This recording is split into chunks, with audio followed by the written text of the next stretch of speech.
Same ही है और इनसे कुछ बातों पर चर्चा करते हैं हम लोग। तो सुनील जी, आजकल जो बीते दिनों जो एक आंदोलन हुआ था, कुर्मी आंदोलन, तो उससे कुछ उपजे विवाद पर हम लोग बातचीत करेंगे और आपसे उम्मीद करेंगे कि आप उस पर थोड़ा प्रकाश डालेंगे। क्या लगता है कि कुर्मियों को आदिवासी का दर्जा मिल पाएगा? बिल्कुल नहीं सर, कि कुर्मी का एक अलग कस्टम है।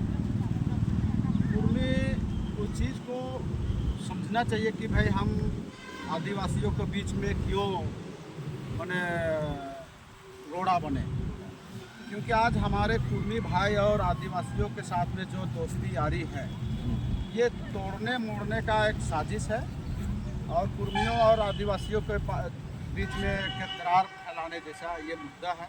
इसमें तो कुर्मियों को समझना चाहिए।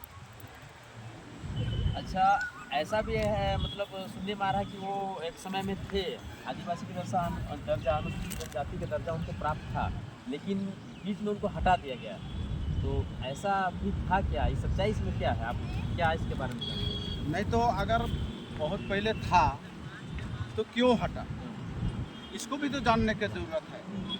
और उस समय भी तो जब हटाया गया तो कुछ कारण हुआ होगा, तो उसका भी पुरखा उसका जो आदमी था होगा, तो क्यों विरोध नहीं किया? अगर था तो आपके साथ? हाँ, मेरे हिसाब से विरोध करना चाहिए था।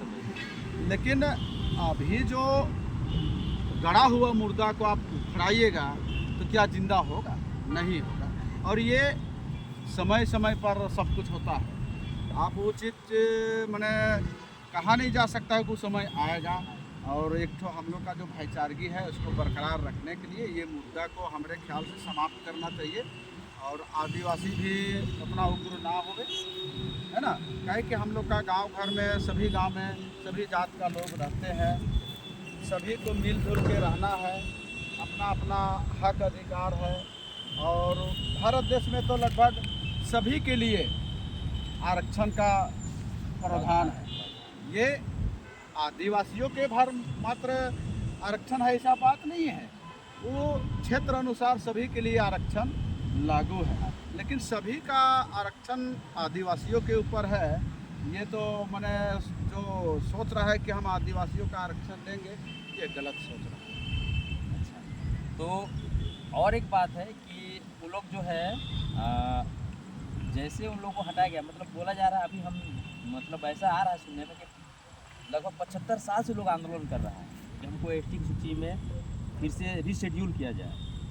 तो मतलब ये आंदोलन इतना, मतलब आप देखे होंगे पिछले दिनों 20 तारीख को कि रेल टेका का ये हुआ, कितना ज़बरदस्त था, कहीं पर कोई रेल का आवागमन नहीं हुआ, पूरी तरह से पूरा ठप था, है ना।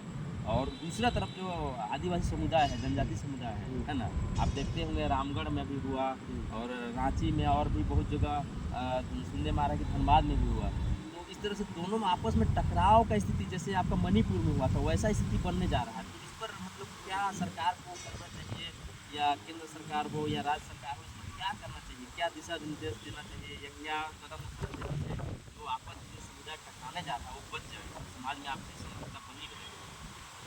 देखिए, जहाँ तक कुर्मी और आदिवासी का टकराव का बात है, निश्चित रूप से आप मणिपुर का नाम लिए, मणिपुर होने में देरी नहीं लगेगा, क्योंकि सभी लोग अपना अपना अधिकार के लिए लड़ मरते हैं। लेकिन उसको सही चीज़ को जानने का ज़रूरत है।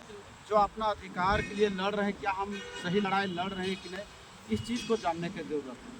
आज हम कुर्मी महतो भाई सबको कहना चाहेंगे कि 70 साल से आप आंदोलन कर रहे हैं, लेकिन आज तक उसका कोई संशोधन नहीं निकला है, परिणाम नहीं निकला है। तो मान लिया कि आप कहीं ना कहीं गलत लड़ाई लड़ रहे हैं। काहे कि आपका पुरखा ने, अगर आपको आदिवासी दर्जा मिला था और उसको नकार दिया, तो क्यों नकार दिया? आप अपने पुरखा से भी पूछने का ज़रूरत है कि भाई हमको क्यों आप लोग उस समय दिए नहीं। और जैसे मणिपुर का मामला है, वो भी इसी तरह एक अधिकार के मामले में ही वैसा होता है। मणिपुर में भी हम लगभग 6 महीना रहे हैं, वहाँ का वातावरण को हम जानते हैं। लेकिन वहाँ पर जो मतई समाज है और एक मेतई और कुकी समाज है। कुकी समाज को मैंने हमारा भारत सरकार ने म्यांमार से काम करने के एवज में लाया। और मतई समाज वो वहाँ का ओरिजिनल बासिंदा है और वो राजा रजवाड़ के सरकार में चलता है। ये हम लोग का भारत सरकार में चलना पसंद नहीं करते। उसी स्थिति में हमारे जो प्रथम प्रधानमंत्री पंडित जवाहरलाल नेहरू जी है वो उसको चाय खेती के लिए लाया कुकी समाज को और उसका काम के एवज में उसको आदिवासी मैंने अनुसूचित जनजाति का दर्जा दे दिया। और मतई समाज सरकार का बात को नहीं मानता था, इसीलिए उसी तरह वंचित करके रख दिया। इसीलिए मतई समाज कह रहा है कि हमको भी आदिवासी बनाओ, लेकिन जिस समय बनने समय आप दरकिनार करेंगे तो नहीं बनेंगे। उसी तरह कुर्मी भाई लोग भी जिस समय बनना था उस समय नकार दिया, अब उसको खोद रहा है।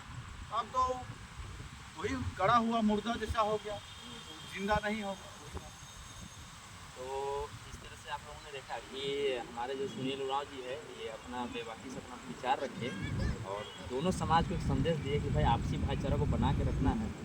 और एक प्रश्न और इस पर बनता है सुनील जी, जैसे जो आरक्षण का बात आप की है, हाँ। तो जैसे आदिवासी समाज है, जैसे अनुसूचित जनजाति जो है झारखंड में जितने भी 37 या जितने भी 32 जनजाति 32 जनजाति है, तो उसमें से जैसे आप बिहार में जाते हैं या दूसरे स्टेट में दूसरे राज्य में, तो वहाँ पर मतलब आदिवासी का दर्जा नहीं है, इस पर क्या बोलते ऐसा है, वो क्षेत्र अपना अपना स्टेट का अपना अपना गवर्नमेंट होता है और उसका जो शेड्यूल बनता है वो शेड्यूल के आधार पर उसको आरक्षण दिया जाता है।